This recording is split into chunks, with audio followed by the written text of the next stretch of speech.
എങ്ങനെയുണ്ട് ഈ paper clips ഒക്കെ? അടിപൊളിയല്ലേ? എന്നാൽ ഇത് ചെയ്യാൻ ഉപയോഗിച്ച സാധനം അതിലും അടിപൊളിയാണ്.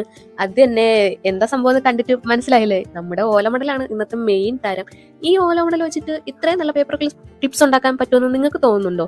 എന്നാ വിശ്വസിച്ചേ പറ്റൂ. ഈ ഒരു ഓലമടലിൽ നിന്നാണ് ഞാൻ ആ ക്ലിപ്പ് എല്ലാം ചെയ്തിരിക്കുന്നത്.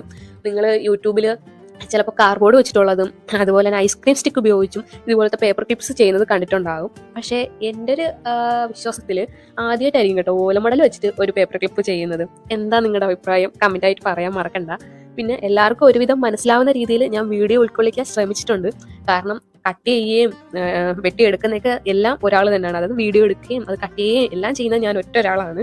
അപ്പോൾ അത് കുറച്ച് ബുദ്ധിമുട്ടുള്ള കാര്യമാണ് കേട്ടോ. ട്രൈപോഡൊന്നും ഇല്ലാതെ ഒരേ സമയം വീഡിയോ എടുക്കുകയും അത് കട്ട് ചെയ്തെടുക്കുക എന്ന് പറഞ്ഞു കഴിഞ്ഞാൽ കുറച്ച് പാടുള്ള കാര്യമാണ്.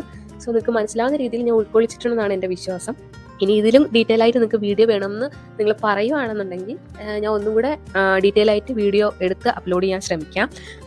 എന്നിട്ട് ഇതുപോലെ കണ്ടുകാണുമല്ലോ, ഇത്രയും നേരത്തെ വീഡിയോ കണ്ടപ്പോൾ നിങ്ങൾക്ക് എന്താണ് സംഭവം എന്ന് പിടിയിട്ട് കാണുമല്ലോ. എന്നിട്ട് ഇഷ്ടമുള്ള കളർ അടിച്ച് പെയിൻറ്റ് ചെയ്തെടുക്കുക. അപ്പോൾ ഞാൻ വാർണിഷും അപ്ലൈ ചെയ്തിട്ടുണ്ട്. വാർണിഷ് നിങ്ങളിപ്പോൾ പെയിൻറ്റ് അപ്ലൈ ചെയ്തില്ലെങ്കിൽ പോലും മസ്റ്റായിട്ടും വാർണിഷ് അപ്ലൈ ചെയ്യണം കേട്ടോ. കാരണം കുറേ നാൾ നമുക്ക് ഇതുപോലെ ഇരിക്കണം എന്നുണ്ടെങ്കിൽ വാർണിഷ് അപ്ലൈ ചെയ്തേ പറ്റത്തുള്ളൂ.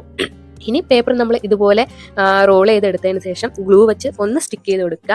എന്നിട്ട് അതിൽ നിന്ന് നമ്മൾ കട്ട് ചെയ്ത് വെച്ചിട്ടിരിക്കുന്നതിന് ഒരു പീസ് എടുത്തിട്ട് ഗ്ലൂ ഉപയോഗിച്ച് അതിൻ്റെ സെൻറ്ററിലല്ല കുറച്ച് മുകളിലേക്ക് ഉയർത്തി ഒട്ടിച്ചു കൊടുക്കുക. എന്നിട്ട് വേറൊരു പീസ് എടുത്ത് അതിൻ്റെ മുകളിലേക്ക് വെച്ച് ഒട്ടിച്ചു കൊടുക്കുക കേട്ടോ. നിങ്ങൾക്ക് വീഡിയോ കാണുമ്പോൾ മനസ്സിലാവുമെന്ന് ഞാൻ വിചാരിക്കുന്നു. ഇനി നമുക്ക് വേണ്ടത് ഒരു റബ്ബർ ബാൻഡാണ്.